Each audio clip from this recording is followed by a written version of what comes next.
Welcome back to our channel. Today, we're diving into some surprising and lesser-known facts about the Crusades that you probably didn't learn in school. Let's get started.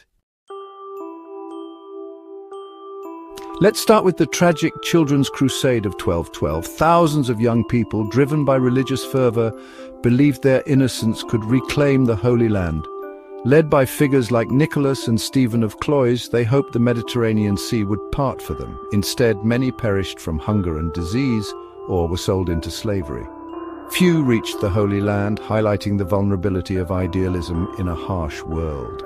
This episode reminds us that the Crusades weren't just about organized armies, but also spontaneous, often ill-fated, popular movements. The Crusades weren't just a male endeavor. Women played significant roles too. Noble women managed estates, finances, and even defended territories.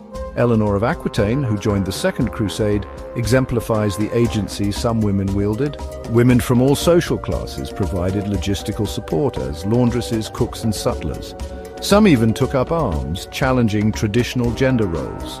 Women were also central to the religious aspects, praying, undertaking pilgrimages, and supporting religious institutions. Their contributions were crucial, shaping the Crusades in ways often overlooked. The Crusades were shaped by the actions, sacrifices, and resilience of women. And the Fourth Crusade, intended to recapture Jerusalem, went disastrously off course. Financial troubles led Crusaders to sack the Christian city of Zara. Byzantine Prince Alexios Angelos promised wealth and support if they helped him reclaim his throne. Instead of Egypt, the Crusaders turned to Constantinople. In 1204, they stormed and sacked the city, looting and destroying priceless artifacts. This betrayal deepened the schism between Western and Eastern Christianity. It showed how religious zeal, political ambition, and economic greed could produce horrific outcomes. The sack of Constantinople remains a stark example of the Crusades' darker side. The First Crusade led to the establishment of the Crusader states in the Levant. These territories were complex societies with unique cultures and political landscapes. Frankish lords ruled as a minority, relying on castles and military orders. They navigated relationships with diverse populations, including Eastern Christians, Muslims, and Jews. Cultural exchange and coexistence were necessary, though underpinned by Frankish dominance. The Crusader states faced constant pressure from Muslim powers. By 1291, with the fall of Acre, the dream of a permanent Christian kingdom ended. Their legacy influenced European perceptions of the East and stimulated trade. The Albigensian Crusade, 1209 to 1229, targeted the Cathars in southern France. Catharism, a dualist belief system, was seen as a threat to Catholic unity. Pope Innocent III declared a crusade, leading to brutal warfare and persecution. The crusade devastated the Languedoc region and led to the establishment of the Papal Inquisition. It shows how the crusading impulse could be turned inward with devastating consequences. The Crusades had a profound impact on trade between East and West. Crusader states created new ports and markets, stimulating commercial activity. Italian maritime republics like Venice and Genoa dominated trade in luxury goods. Europeans were exposed to new agricultural products and manufacturing techniques. Navigational tools and shipbuilding advanced due to long-distance voyages. The Crusades reconnected Europe to the Byzantine and Islamic economies. This economic impact laid the groundwork for later European expansion. The demand for Eastern goods helped fuel the Renaissance. The Northern Crusades targeted pagan peoples in the Baltic region. The Teutonic Knights, originally founded in Acre, became a powerful military order. They subjugated and Christianized the Old Prussians, establishing a monastic state.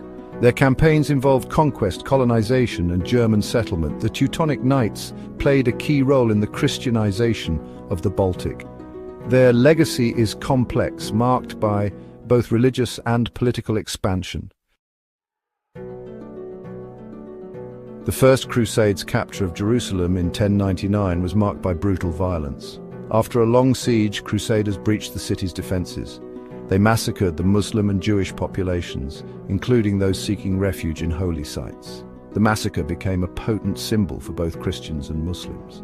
For Christians, it was a righteous victory. For Muslims, a rallying cry against Frankish barbarity. The event highlights the brutal realities of medieval warfare. It contrasts with the idealized image of chivalrous knights. The Reconquista in Iberia was framed in crusading terms.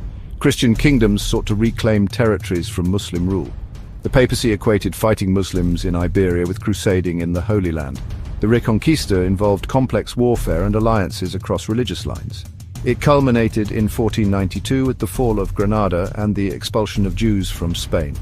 The Reconquista shaped the identities of Spain and Portugal. It shows how the crusading ideology could be adapted for territorial expansion.